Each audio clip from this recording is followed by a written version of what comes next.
This is my sweet lifestyle. இன்னைக்கு என்ன video பார்க்க போறீங்கன்னா என்னோட ஃப்ரிட்ஜ் டூரும் அதே மாதிரி வந்து ஃப்ரிட்ஜிங் க்ளீன் பண்ணுறத உங்களோட காட்ட போகிறேன். கிட்டத்தட்ட ஒரு மாதத்துக்கு மேலேயே ஆகுது இந்த ஃப்ரிட்ஜ் க்ளீன் பண்ணி.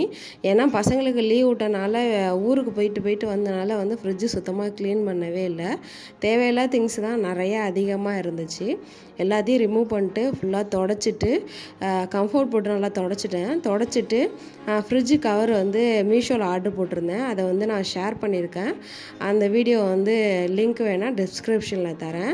குவாலிட்டி பார்த்திங்கன்னா நல்லாயிருக்கு. ஃபுல்லாக வந்து இப்போ தான் க்ளீன் பண்ண போகிறோம். அது எப்படி இருக்குது அப்படிங்கிறத வந்து இந்த வீடியோக்குள்ளே போய் பார்க்கலாம்.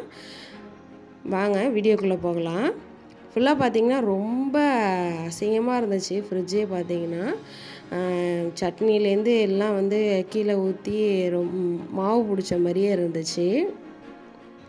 டெக்காருக்காக வந்து கிளாஸ் ஜாரு அதுமாரி பீங்காஞ்சாடி எல்லாமே வச்சுருந்தேன். எல்லாமே வந்து கலைஞ்சி போயிடுச்சு. அதில் தேவையான திங்ஸ் எல்லாம் வந்து நிறையா வந்துருச்சு. என் பையன் வந்து ஸ்கெட்சு போட்டு வச்சுருக்காங்க கையால் மாவு எடுத்துகிட்டு வந்து. அது பார்த்திங்கன்னா அலையவே தண்ணி தொட்டு அழைச்சா போயிடும். இப்படி தான் இருக்குது ஃப்ரிட்ஜு. உள்ளே பார்த்திங்கன்னா இன்னும் மோசமாக இருந்துச்சு.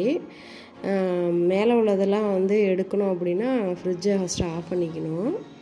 பார்த்திங்கன்னா முந்திரி திராட்சை எல்லாமே வாங்கிட்டு வந்தேன். அதெல்லாம் அப்படியே தான் இருக்குது. அப்புறம் பேக்கெட்டு வந்து ரவா மைதா கோதுமை இதெல்லாம் வந்து பிரித்த பேக்கெட்டை வந்து அப்படியே ஸ்டோர் பண்ணிட்டாச்சு.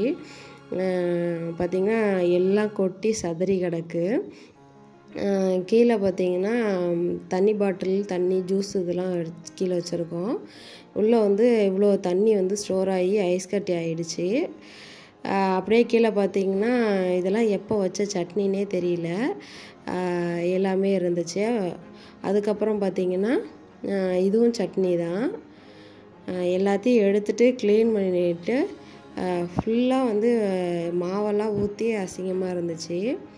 இது வந்து சத்து மாவு மிக்ஸு. இதை வந்து நான் அரைக்கும் போது உங்கள்கிட்ட நான் ஷேர் பண்ணிக்கிறேன்.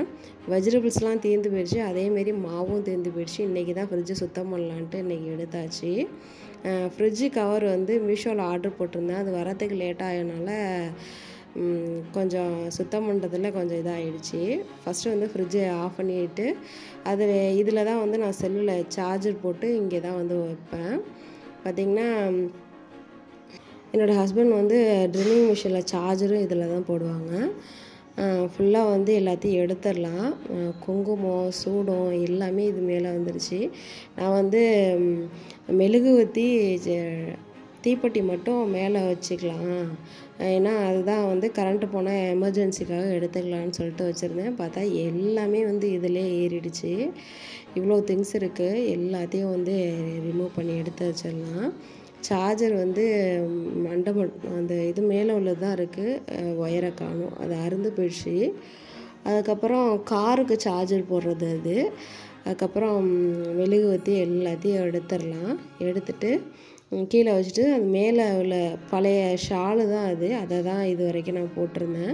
மேலெலாம் பார்த்திங்கன்னா அவ்வளோ எண்ணெய் பிசுக்கு. ஃபுல்லாக வந்து எண்ணெய் அவ்வளோ இது இருந்துச்சு. இப்போ இது கிளாஸ் ஜாரு அதெல்லாம் வச்சுருந்தது எல்லாமே எண்ணெயாகவே இருந்துச்சு. அதை வந்து ஊற வச்சு அதுக்கப்புறம் தான் கழுவணும். அதுக்கப்புறம் பார்த்திங்கன்னா இதில் உள்ளது எல்லாமே கீழே கொட்டிலாம் கிடந்துச்சு. மாவெல்லாம் வந்து ஒரு சின்ன குண்டான் போட்டு அதில் எடுத்து வச்சுக்கிட்டேன். இது வந்து வீசிங்க்காக அஸ்தாலின் அந்த புகை பிடிக்கிற இது. அது வந்து பசங்களுக்காக வாங்கி வச்சுருக்கோம். அதுக்கப்புறம் பார்த்திங்கன்னா கீழே உள்ளதில் எல்லாத்துலேயுமே வந்து மாவு எல்லாம் செதறி கிடந்துச்சு. உங்களுக்கு பார்த்தாலே தெரியும் எவ்வளோ மோசமாக இருந்திருக்கு அப்படின்ட்டு. எல்லாத்தையும் மேலே உள்ளதெல்லாம் எடுத்துட்டு அதுக்கப்புறம் கீழே உள்ளது எல்லாத்தையும் எடுத்து வச்சுட்டேன். தண்ணி பாட்டிலுமே எல்லாமே வந்து எடுத்து வச்சாச்சு. இது வந்து இப்போ வெயில் காலங்கிறனால வந்து ஐஸ் வாட்டர் குடிப்பாங்க. அதுக்காக தான் வந்து தண்ணி பாட்டில் போட்டிருக்கோம். அன்னாரி சர்பத்து வாங்கி அது அப்படியே இருக்குது. லெமன் கிடைக்காம ஜூஸ் போடல. ஃபுல்லாக வந்து எடுத்துட்டு பார்க்கலாம். இந்த சைடு கதவு இதில் எல்லாம் ஓவர் ஆகிடுச்சு. இப்போ வந்து இதில் உள்ளது எல்லாத்தையும் எடுத்துடலாம். மேலே வந்து அந்த பூ வைக்கிறதுக்காக பூ அதுமாரி காய்கறி ஸ்டோர் பண்ணுறதுக்காக வந்து மீஷோவில் அதுவும் தான் ஆர்டர் போட்டிருந்தேன். எல்லாமே வரத்துக்கு டிலே ஆனதுனால வந்து இந்த க்ளீன் பண்ணுறதுக்கு ரொம்ப இதாகிடுச்சு. நெல்லிக்காய் ஊறுகாய் போட்டு வச்சுருந்தேன். அதேமாரி வந்து லெமனை வந்து உப்பில் போட்டு ஸ்டோர் பண்ணி அதுவும் வச்சுருந்தேன் ஊறுகாய் செய்கிறதுக்காக. இது வந்து பாதாம் பிஷினு, இது வந்து பழைய சட்னி, இதுவும் பழைய சட்னி தான். அதுக்கப்புறம் பார்த்திங்கன்னா இதில் உள்ள ட்ரேயை வந்து எல்லா ட்ரேயும் வந்து ஃபுல்லாக ரிமூவ் பண்ணிடலாம். இதுதான் வந்து நான் மீஷோவில் ஆர்டர் போட்டிருந்தேன். குவாலிட்டி பார்த்திங்கன்னா சூப்பராக இருக்குது. இதோட லிங்க் வேணால் டிஸ்கிரிப்ஷனில் தரேன், நீங்கள் வேணால் பர்ச்சேஸ் பண்ணிக்கங்க. ரேட்டும் வந்து ரீசனபிள் தான். இது வந்து மருதாணி எடுத்துகிட்டு வந்து 15 நாளைக்கு மேலே ஆகுது, இன்னும் அரைச்சி போடலை. அது பாதியெல்லாம் வந்து பழுத்தே போயிடுச்சு. கீழே உள்ள ட்ரே எல்லாத்தையும் எடுத்து கொல்லையில் வந்து விளக்கறதுக்கு போட்டுவிட்டோன்னா பொறுமையாக விளக்கி மாட்டிக்கலாம். அதனால வந்து எல்லா ட்ரேயுமே ஒன்று விடாமல் எல்லாத்தையும் கழட்டி கொல்லையில் வந்து கழுவுறதுக்கு எடுத்து போட்டுட்டேன்.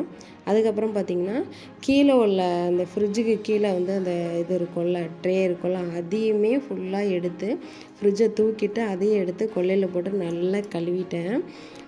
ஏன்னு பார்த்தீங்கன்னா அதுலேயும் வந்து அவ்வளோ மண், அவ்வளோ அழுக்கு இருந்துச்சு. ஃபுல்லாக வந்து அதையும் எடுத்து கழுவி போட்டாச்சு. அதுக்கப்புறம் வந்து இந்த ட்ரேயெல்லாம் வந்து கழுவியாச்சு. கழுவி ஒன் டே நல்லா வெயிலில் காய வச்சுட்டு அதுக்கப்புறம் ஒவ்வொன்றா நம்ம மாட்டிக்கலாம். ஃபஸ்ட்டு வந்து ஒவ்வொன்றா கரெக்டாக செட் பண்ணிக்கிட்டேன். மேலே பார்த்திங்கன்னா ஏதோ கரை இருந்திருக்கு அந்த கிளாஸில், தெரியல. அதுக்கப்புறம் வந்து ஒரு தண்ணி வச்சு தொடச்சிக்கிட்டேன். லாஸ்ட்டாக வந்து ஒரு வாட்டி வந்து கம்ஃபோர்ட் போட்டு தண்ணி போட்டு எல்லாத்தையும் வந்து க்ளீன் பண்ணி தொடச்சி எடுத்துட்டேன். ஒவ்வொன்றா வந்து செட் பண்ணிக்கிட்டேன். ஏன்னா ஒரு கையில் மொபைலை வச்சுக்கிட்டு செட் பண்ணுறனால கொஞ்சம் இதாக இருந்துச்சு. ஒவ்வொன்றா பார்த்து செட் பண்ணிக்கிட்டேன். பார்த்திங்களாலே தெரியும். அதேமாரி அந்த கீழே காய்கறி வைக்கிற ட்ரேக்கு மேலே வைக்க வந்து வெயிட் அதிகமாக வச்சு அது வந்து உடையிற மாரி பாதி உடஞ்சி வந்துருச்சு. இது வந்து பழைய ஃப்ரிட்ஜு தான். நாங்கள் இங்கே வீடு குடி வரும்போது வந்து பழைய ஃப்ரிட்ஜை வந்து வாங்கிக்கிட்டோம். நாங்கள் வந்து இங்கே வரும்போது வந்து புது ஃப்ரிட்ஜு வாங்கலை. ஃபுல்லாக வந்து செட் பண்ணிக்கிறாச்சு. இது மாட்டுறது தான் ரொம்ப கஷ்டமாக இருந்துச்சு. ஏன்னா லைட்டாக இது பண்ணாலும் உடஞ்சிரும். ஏன்னா பிளாஸ்டிக்கில் எல்லாம் உடஞ்சிரும். அதெல்லாம் நம்ம பார்த்து தான் இதாக இருந்துச்சு. அதுமாரி மேலே மாட்டும் போது தான் கொஞ்சம் இதாக இருந்துச்சு. அதுக்கப்புறம் மாட்டிட்டேன். இது எக் வைக்கிற ட்ரே.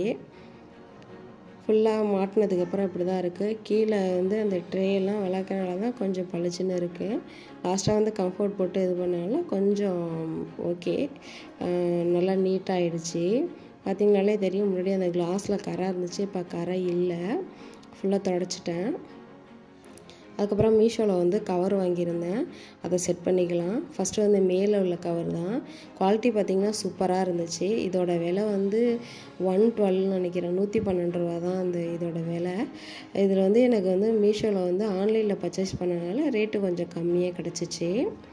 இதோட ஆக்சுவல் ரேட்டு வந்து 129 ரூபா.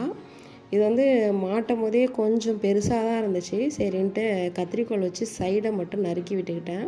நறுக்கி விட்டதுக்கப்புறம் நல்லா பர்ஃபெக்டாக மாட்டிடுச்சு. இதில் வந்து கிளாஸில் வந்து அந்த கவர் போடுவாங்களான்னு தெரியல, பட் நான் போட்டிருக்கேன், பார்க்கலாம். ஃபுல்லாக வந்து கவர் போட்டாச்சு. இந்த கைப்பிடி கவர் மட்டும் எனக்கு வந்து செட் ஆகலை. பார்த்திங்கன்னா ரொம்ப பெருசாக இருக்குது. இது வேறு ஃப்ரிட்ஜுக்குள்ள கவரா என்னன்னு தெரியல. கைப்பிடி கவர் மட்டும் எனக்கு செட் ஆகவே இல்லை. அதுக்கப்புறம் வந்து ஃபெவிக்விக் போட்டு ஒட்டிட்டேன். மேலே வந்து டெக்காக்காக வந்து இந்த ஜார்லாம் வந்து கழுவி போட்டிருந்தேன். இப்போ கொஞ்சம் நீட்டாக பளிச்சுன்னு இருக்க மாதிரி இருக்குது. இப்படி தான் ஓவரால் ஃப்ரிட்ஜ் இருக்குது. இதுக்கப்புறம் நான் ஆர்கனைசேஷன் பண்ணிவிட்டு உங்கள்கிட்ட நான் ஷேர் பண்ணுறேன். இது எப்படி இருக்குன்ட்டு கண்டிப்பாக சொல்லுங்கள். நான் வந்து எல்லாத்தையும் க்ளீன் பண்ணாலும் வந்து ஃப்ரிட்ஜை ஒரு வாட்டி போட்டு பார்த்துக்கிட்டேன். ஏன்னா எல்லாத்தையும் ஃப்ரிட்ஜை நவுத்தி வச்சுட்டு அதுக்கப்புறம் அந்த கீழே உள்ள ட்ரேலாம் எடுத்தனால ஏதாவது மிஸ்டேக் வருமோ அப்படின்ட்டு ஃப்ரிட்ஜை நான் போட்டு பார்த்துக்கிட்டேன். இந்த கவர் தான் எனக்கு இது மட்டும், பாக்கியெல்லாம் ஓகே, பட் இது மட்டும் செட் ஆகவே இல்லை. ஏன்னா கவர் வந்து அந்த இதில் ஒட்டவே இல்லை. அப்புறம் ஃபெவிக்விக் போட்டு தான் ஒட்டி விட்டேன். இப்போ ஓகே, நல்லாயிருக்கு. இப்படி தான் ஃபுல்லாக வந்து நேற்று நைட்டு தான் அரிசி ஊற வச்சு காலையில் அரைச்சேன். சாயந்தரம்லாம் புளிச்சிருச்சு மாவு. சரின்ட்டு ஒரு வாளிலையும் செம்படத்துலேயும் போட்டு உள்ளார ஆர்கனைசேஷன் பண்ணி வச்சுட்டேன். இப்போதைக்கு வந்து பூ தான் இருக்குது, அதனால் அந்த டப்பாவில் வந்து பூ ஆர்கனைசேஷன் பண்ணி வச்சுட்டேன். அதுக்கப்புறம் தான் ஒவ்வொன்றா வந்து காய்கறிலாம் வாங்கிட்டு அந்த டப்பாவுங்கள்ட்ட செட் பண்ணிக்கலாம். அது 8 பீஸ் உள்ள டப்பா அது. நல்லாயிருக்கும், குவாலிட்டி சூப்பராக இருக்குது, வேணால் வாங்கிக்கலாம். கீழெல்லாம் வந்து தண்ணி பாட்டில், அப்புறம் நன்னாரி எசன்ஸ் வச்சுருக்கேன். மேலே வந்து பாதாம், முந்திரி, திராட்சை எல்லாத்தையும் கிளாஸில் போட்டு வச்சுருக்கேன். ஒரே ஒரு எக்கு மட்டும் தான் இருந்துச்சு, அதையும் எடுத்து வச்சாச்சு. நான் வந்து வெல்லம் வந்து டப்பாவில் ஸ்டோர் பண்ணி அதை எடுத்து வச்சுருக்கேன். இது வந்து கரம் மசாலா ஸ்பைசஸ்லாம் அதெல்லாம் இருக்குல்ல, அதை டப்பாவில் போட்டு ஃப்ரிட்ஜில் வச்சுட்டேன். மேலே ஊறுகாய், அஸ்தாலின் சிரப்பு, அதுக்கப்புறம் உள்ளார வந்து ஒரே ஒரு ட்ரே மட்டும் வச்சுட்டேன். இன்னொரு ட்ரே இருக்குது, அதை கழுவிட்டு அது மேலே உள்ளாரே எடுத்து வைக்கணும். ஃபுல்லாக அப்படி தான் ஆர்கனைசேஷன் பண்ணி வச்சுருக்கேன். இதில் வந்து பூ இருக்குது சாமிக்கு போடுறதுக்காக. நெக்ஸ்ட்டு வீடியோ வந்து பூஜை ரூம் க்ளீனிங் வீடியோ தான் உங்கள்கிட்ட ஷேர் பண்ணலான்ட்டு இருக்கேன். கண்டிப்பாக அதையும் பார்த்துட்டு எனக்கு சப்போர்ட் பண்ணுங்கள். இது வந்து ஓல் கரம் மசாலா, அப்புறம் சிக்கன் மசாலா, மஞ்சத்தூள் எல்லாத்தையும் இந்தமாரி டப்பாவில் போட்டு அழகாக எடுத்து வச்சுருக்கேன். மேலே வந்து முல்லைப்பூ இருக்குது, கருவேப்பிலை எல்லாத்தையும் எடுத்து வச்சுருக்கேன். இது ரெண்டும் வந்து மாவு. கீழே வந்து மில்லட் அரைக்கிறதுக்காக வாங்கி வச்சுருக்கேன். இதுவும் உங்களுக்கு கூடிய சீக்கிரமாக வந்து வீடியோவை ஷேர் பண்ணுறேன். இப்போதைக்கு வந்து புளி, அப்புறம் கடல மாவு, ரவா எல்லாத்தையும் எடுத்து வச்சுருக்கேன். காய்கறி இன்னும் வாங்கலை, காய்கறி வாங்கினா வந்து செட் பண்ணிக்கலாம். இப்படி தான் வந்து ஓவரால் ஃப்ரிட்ஜை வந்து நான் இப்போதைக்கு ஆர்கனைசேஷன் பண்ணி வச்சுருக்கேன். இந்த வீடியோ உங்களுக்கு பிடிச்சிருந்தா சப்ஸ்கிரைப் பண்ணுங்கள், லைக் பண்ணுங்கள், ஷேர் பண்ணுங்கள். ஏதாவது மிஸ்டேக் இருந்தால் கமெண்ட் பண்ணுங்கள். பெல் ஐகானில் ஆளுங்கிற ஆப்ஷனை கிளிக் பண்ணிங்கன்னா நான் போடுற வீடியோ வந்து நோட்டிஃபிகேஷன் வரும். தேங்க்ஸ் ஃபார் வாட்சிங்.